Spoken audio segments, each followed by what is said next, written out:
Na Međunarodni dan studenata u Bujanovcu je otvorena nova zgrada u kojoj je smešteno odeljenje Ekonomskog fakulteta iz Subotice. Zgrada fakulteta izgrađena je za 9 meseci po najvišim standardima koji će kako studentima tako i profesorima omogućiti najsavremenije uslove za rad. Izgradnja fakulteta koštala je 1.000.000 evra, od čega je Evropska unija izdvojila 615.000, vlada Švajcarske 185.000, dok je vlada Srbije dala ukupno 208.000 evra. Površina fakulteta obuhvata 2300 kvadratnih metara, u okviru kojih je između ostalog smešteno 6 moderno uređenih učionica, biblioteka kao i karijerni centar. Nastava na fakultetu se odvija dvojezično na srpskom i albanskom jeziku, što je praksa koja taj fakultet čini jedinstvenim u južnoj Srbiji. Svečanom otvaranju prisustvovao je predsjednik vlade Srbije Aleksandar Vučić i veliki broj zvanica iz javnog i političkog života kao i diplomatskog kora. Premijer Srbije Aleksandar Vučić poručio je studentima odeljenja Ekonomskog fakulteta iz Subotice u Bujanovcu da budu marljivi, da uče, da je to najvažnije i da niko ne može da im oduzme znanje. Ja jesam impresioniran uslovima koji su pruženi i srpskim i albanskim studentima ovde. Impresioniran sam njihovom voljom da zajednički uče, pošto oni dobro znaju da fiskalni deficit, da novčana masa M1 i M2, sve ono što uče na ovom fakultetu, jednako značenje ima i na srpskom i na albanskom jeziku, što su uspeli da izgrade poverenje jednih u druge i što dobro razumeju da je znanje nešto što je najvažnije. To znanje vredi mnogo više od svake politike. Zaista možete svojim fakultetom ovde u Bujanovcu da se ponosite, imate sve uslove da budete najbolji studenti, vas 395.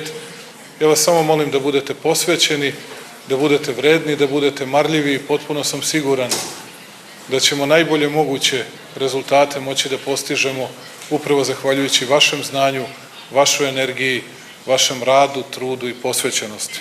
Predsjednik vlade Srbije rekao je da će vlada Republike Srbije u narednom periodu biti posvećena otvaranju novih fabrika i radnih mesta. Želim da se zahvalim i vama, uvaženi gospodine Jankoviću, mnogima koji su svojim znanjem, svojom energijom želeli da pomognu i vladi Republike Srbije da ovde razgovaramo o svim problemima, i vama, gospodine Stankoviću, da sve probleme koji jesu otvoreni, da ih ne stavljamo pod tepih, već da o njima otvoreno razgovaramo. Ja mislim da je to dobro.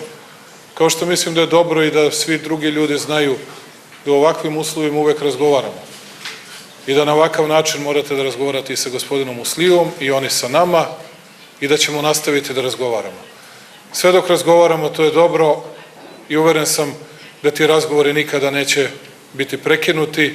Uveren sam da svaki naš razgovor, svaka naša razmena mišljenja je doprinos boljem životu i građanima Bujanovca i građanima Preševa, a još više tom životu doprinosi i porodilište koje smo otvorili u Preševu i ovaj fakultet koji smo otvorili u Bujanovcu, i čekale su me desetine, stotine ljudi ovde ispred, i Srba i Roma i Albanaca, koji su tražili više posla, koji su tražili da više fabrika otvorimo u Bujanovcu. Nisu pitali i nisu govorili o tome da li su pravoslavne ili islamske veroispovesti. Ljudi su tražili posao, priliku da rade, priliku da sa svojim porodicama ostanu ovde.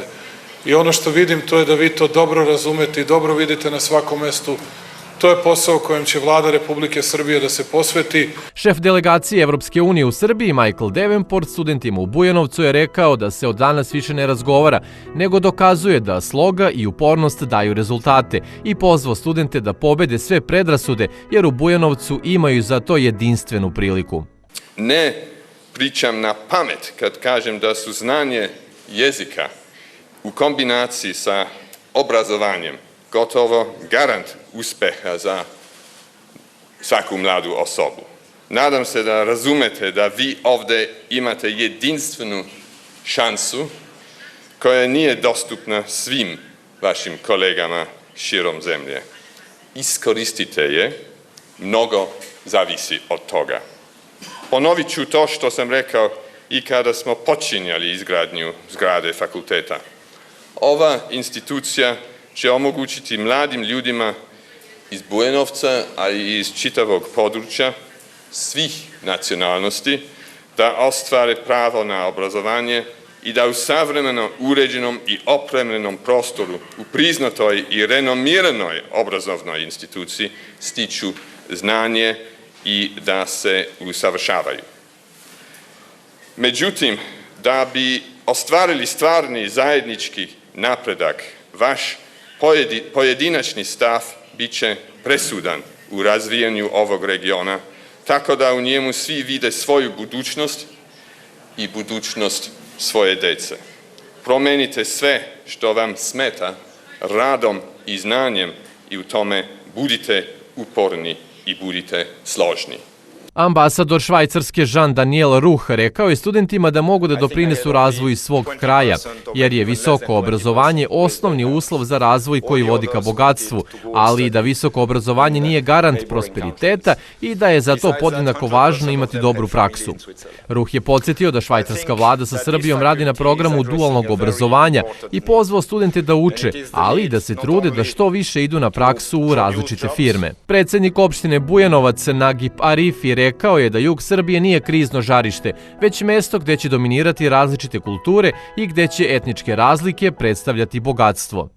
Zahvaljujući Evropskoj uniji preko programa Evropskog progresa, Vladi Republike Srbije i lokalne samouprave, mi smo 2015. godine smo uspjeli da izgradimo objekat negde oko 2500 neto kvadrata, gde za sada se odvija u 4 smjera nastava, odnosno u 2 jezika, albanski i srpski, i lično mislim da je to početak da Bujanovac bude akademski grad.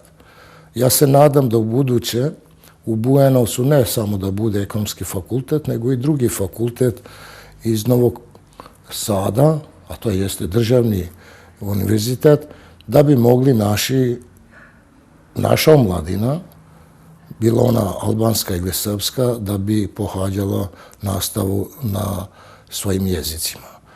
Svaki početak je težak, ali ako čovjek ima volju, može da zajedničkim snagama, pre svega predstavnicima Evropske unije koji su dali itekako veliki doprinos, mi kao lokalna samouprava uspećemo da u Bujanovcu u buduće bude stvarno onako kako treba univerzitetski grad. Šef misije OEBS-a Peter Burhard istakao je da je različitost bogatstvo i da studenti ovog fakulteta zajedno treba da rade na tome da se jug Srbije razvija, a da građani ostaju da žive u tim opštinama. Predsednik koordinacionog tela Zoran Stanković podsjetio je da rad na izgradnji zgrade fakulteta je rezultat velike upornosti i tolerancije svih partnera i donatora i da je ovo dokaz da je to jedini način da se dostignu postavljeni ciljevi koji su zajednički svima, bolji i kvalitetniji život svih građana na tom prostoru. Očekujemo da će školovanjem novih kadrova i njihovim diplomiranjem omogućiti ovom kraju bolji i uspešniji privredni razvoj, da će postojanje ovog fakulteta biti zamajac za razvoj opštine Bujanovac kao i okolnih opština. Trenutno nastavu pohađa oko 400 Albanaca i Srba. Odeljenje nudi 3 akreditovana studijska programa: finansije, bankarstvo i osiguranje, marketing i agrobiznis za ekonomiku poljoprivrede. Što se tiče budućnosti, svi nešto očekujemo kao da nam ovaj fakultet ovde pomoći dosta da se zaposlimo malo bolje, pošto je ovo nerazvijena regija, da nađemo neki bolji posao, da se otvore još neke firme. Školujemo se za ekonomiste koji bi sutradan vodili ekonomiju ovog kraja. Svi smo zajedno. Budućnost uopšte ovako i Bujanovca može da bude mnogo bolja zato što su se oni baš potrudili da budemo zajedno i Albanci i Srbi međusobno, pošto smo u odeljenju 30-30. Sve u svemu, lepa je stvar. Ja sam na 4. godini, tako da sve može da uspe i da samo treba volja. Znači, treba da se uči, ali treba i volja. Po në fillim kam pas dëshirë të studioj dikun tjetër, por arsijet edhe kushtet e bëjnë vetën edhe për atë arsye, dhe me qenë se është këtu më afër, studimet janë më të lehta. Ja smatram da ovaj fakultet predstavlja veliku šansu i mogućnost za nas mlade sa ovog područja sa juga, zbog toga što mi nemamo ovakvu organizaciju, to je ovakav fakultet na jugu, koji je državni, koji je akreditovan, sa ovakvim mogućnostima prostorije, to je sa ovom zgradom, sa mogućnost pristupa sa profesorima, sa asistentima, svakodnevnim predavanjima. To smanjuje troškove našeg školovanja, to jest studiranje, troškove stanovanja, zato što smo kod kuće, smanjuje vreme odlaska do fakultet i smatram da je velika mogućnost i šansa da svi mladi ljudi steknu veliko znanje i afirmišu se u ekonomiji na ovom području, baš zbog prisustva ovog fakulteta. Odeljenje Ekonomskog fakulteta u Bujanovcu je od svog osnivanja pre 4 godine bilo smešteno u prostorijama Doma kulture u Bujanovcu, a kasnije u iznajmljenim prostorijama stambene zgrade u centru Bujanovca, da bi se od otvaranja zgrade svi studijski programi i sve 4 godine studija našle pod istim krovom.